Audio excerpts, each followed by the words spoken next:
Olá, Olá, bom dia, bom dia ao conectando-se. Facebook Live. E hoje, segunda-feira, dia 20, início de semana. Isso aí, 20 de setembro de 2021. Então, capítulo 7, versos 1, nós vamos ler na versão NTLH, diz assim: Esse Melquisedeque era rei da cidade de Salém e sacerdote do Deus Altíssimo.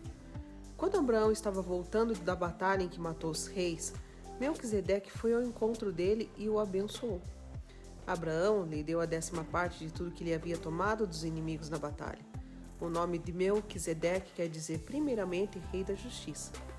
E porque ele era rei de Salém, o seu nome também quer dizer rei da paz. O que a gente sabe, gente? Na verdade, pouca coisa se sabe desse homem, né, chamado Melquisedeque, tá? Mas rei da cidade de Salém, cidade essa também não é reconhecida, né? Ninguém sabe onde era essa cidade. Sacerdote do Deus Altíssimo, então alguém que ministrava, né, diante do Senhor, tá? E fala que Abraão encontra com ele voltando da batalha, que ele foi lá salvar o Ló, né? Deu dízimo a ele, né? E deu dízimo de tudo, tudo para ele, tá? E aqui a gente vê então, um pouquinho mais à frente vai estar falando um pouquinho sobre essa questão então de ter dado dízimo a Melquisedeque, mais tarde depois a tribo de Levi, lei, esse tipo de coisa, então a gente vai entender um pouquinho também sobre dízimos, ok? Mas vamos lá, dando continuidade então, e que ele é considerado, também o seu nome, né, significa rei de justiça, tá? Rei de paz, né, e de justiça, tá bom? Vamos lá, versos 3. Não se conhece o pai, nem a mãe, nem qualquer antepassado de Melquisedeque. E também não se sabe nada sobre o seu nascimento ou sobre a sua morte. Por ser como filho de Deus, ele continua sendo sacerdote para sempre. Que curioso, né, gente? Você vê que não tem nenhum sinal, né, de quem era, né? Será que realmente existiu? Existiu. Por isso que muitos chegam a dizer que era o próprio Cristo. Por né? isso, por ser como filho de Deus, filho de Deus, ele continua sendo sacerdote para sempre. De repente uma teofania, uma manifestação de Deus, né, na pessoa de Jesus aqui na Terra, ninguém pode comprovar nada. Vamos lá. Vejam como Melquisedeque era grande. Abraão, patriarca, lhe deu a 10ª parte de tudo que havia tomado dos inimigos na batalha. Conforme a lei de Moisés, os sacerdotes, que são descendentes de Levi, têm a obrigação de receber do povo a 10ª parte de tudo. Eles recebem dos seus próprios patrícios, embora esses também sejam descendentes de Abraão.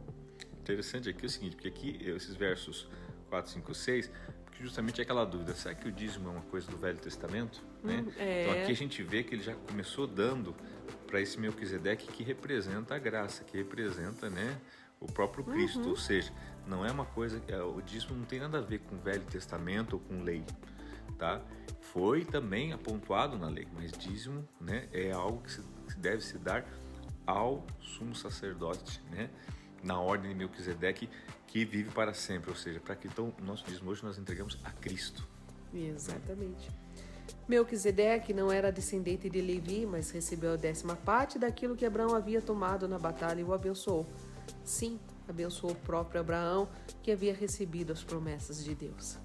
Não há dúvida de que aquele que abençoa é mais importante do que aquele que é abençoado. Ou seja, naquele momento, esse Melquisedeque claramente é maior do que Abraão. Maior do que Abraão.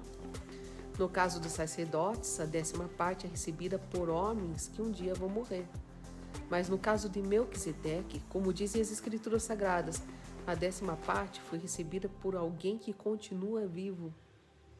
Portanto, quando Abraão pagou a 10ª parte, Levi, cujos descendentes recebem a 10ª parte, também pagou.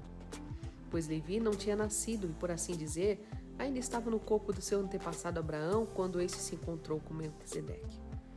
A lei que o povo de Israel recebeu se baseava no sacerdócio dos levitas. Ora, se o trabalho dos sacerdotes levitas tivesse sido perfeito, não haveria necessidade de aparecer outro tipo de sacerdote, da ordem do sacerdócio de Melquisedeque e não da ordem de Arão. Pois quando se muda o sacerdócio, a lei também precisa ser mudada. E o nosso Senhor Jesus, a respeito de quem são ditas essas coisas, pertencia a outra tribo. E nenhum membro dessa tribo jamais serviu como sacerdote. Lembrando que era a tribo de Judá. É sabido que por nascimento Jesus, o nosso Senhor, pertencia à tribo de Judá. E Moisés não disse nada dessa tribo quando falou a respeito dos sacerdotes. Então, aqui o que o texto está tentando revelar para mim, para você, é o seguinte. primeiro, né, a importância de se entregar o dízimo, devolver o dízimo, né? Daí devolve o nosso dízimo. Daí nós vemos o quê? Nós vemos o dízimo sendo devolvido, né, por Abraão a esse sumo sacerdote Melquisedeque, totalmente desconhecido, né? Só saber que ele era muito representativo, né, uma representatividade muito grande do próprio Deus, o Filho de Deus, tá? Daí vem a lei, vem o sacerdócio levítico, daí os dízimos passam a ser entregues na mão do sacerdócio levítico, tá? Mas que agora, né, a gente vê o que? Jesus vindo como o sumo sacerdote segundo a ordem de Melquisedeque, ou seja, na mesma maneira que Melquisedeque. Por isso, fazendo uma correlação, e por isso até você vai encontrar muitos escritos dizendo que é o próprio Cristo, né? Que antes e agora também, que volta agora a receber os dízimos. Vamos lá. E tudo isso se torna bem mais claro, pois surgiu um sacerdote diferente, parecido com Melquisedeque. Ele não foi feito sacerdote pelas leis ou regras humanas, porém se tornou sacerdote por meio do poder de uma vida que não tem fim. Porque as Escrituras Sagradas dizem: você será sacerdote para sempre, na ordem do sacerdócio de Melquisedeque.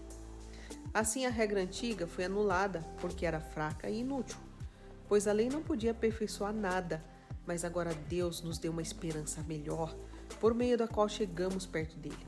Além disso, há o juramento de Deus. Não houve juramento quando os outros se tornaram sacerdotes, porém houve juramento quando Jesus se tornou sacerdote, pois Deus lhe disse: o Senhor jurou e não voltará atrás. Ele disse: você será sacerdote para sempre. Portanto, essa diferença também faz com que Jesus seja a garantia de uma aliança melhor. Há ainda outra diferença. Os outros sacerdotes foram muitos porque morriam e não podiam continuar o seu trabalho. Mas Jesus vive para sempre e o seu sacerdócio não passa para ninguém. E por isso, ele pode hoje e sempre salvar as pessoas que vão a Deus por meio dele, porque Jesus vive para sempre a fim de pedir a Deus em favor delas. Por isso, Jesus é o grande sacerdote de que necessitamos. Ele é perfeito e não tem nenhum pecado ou falha. Ele foi separado dos pecadores e elevado acima dos céus. Ele não é como os outros grandes sacerdotes. Não precisa oferecer sacrifícios todos os dias, primeiro pelos seus próprios pecados e depois pelos pecados do povo.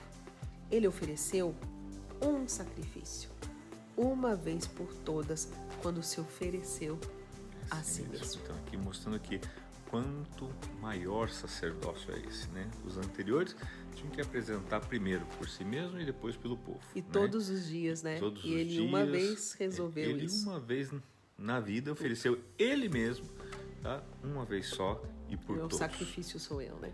Você vê que tremendo, né? A lei de Moisés escolheu homens que são imperfeitos para serem grandes sacerdotes. Mas, pela promessa feita com juramento, a qual veio depois da lei de Moisés, Deus escolhe o Filho, que se tornou perfeito para sempre. Amém. E é esse sacerdote... Palavra linda, né? É esse que é o sacerdócio de Cristo e que quer ser o nosso sacerdote para sempre, né? Então, a gente vê toda a perfeição Ele nele. foi sacrifício por nós. Lembrando que, então, o escritor aos Hebreus está escrevendo aos Hebreus que eram muito presos à lei, a Moisés, às tradições.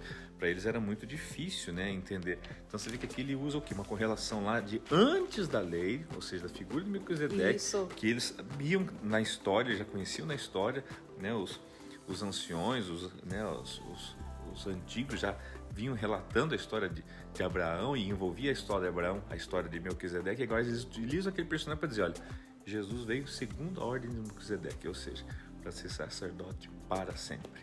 Né? E é isso aí, gente. Por hoje é isso, né? A gente fica com essa pequena... Palavra linda. Respeito de Jesus, nosso sacerdote. E a gente vai continuar falando daí amanhã, capítulo 8, Jesus, o grande sacerdote de uma nova aliança. A gente vai então se aprofundar um pouquinho mais e entrar um pouquinho mais nessa questão desse sumo sacerdote de Jesus. É de um sumo sacerdote como esse que nós precisamos. Santo, inculpável, puro, separado dos pecadores, exaltado acima dos céus. É isso que a gente precisa, nada mais. Isso aí. Um bom dia a todos vocês, uma boa segunda-feira. Nós se vemos. Uma ótima semana para você, né? Se vemos às 15 horas, na nossa oração da tarde, tá bom? Eu tenho que correr agora para minha reunião. Que Deus abençoe vocês, um grande abraço, fiquem com Deus, queridos. Amém.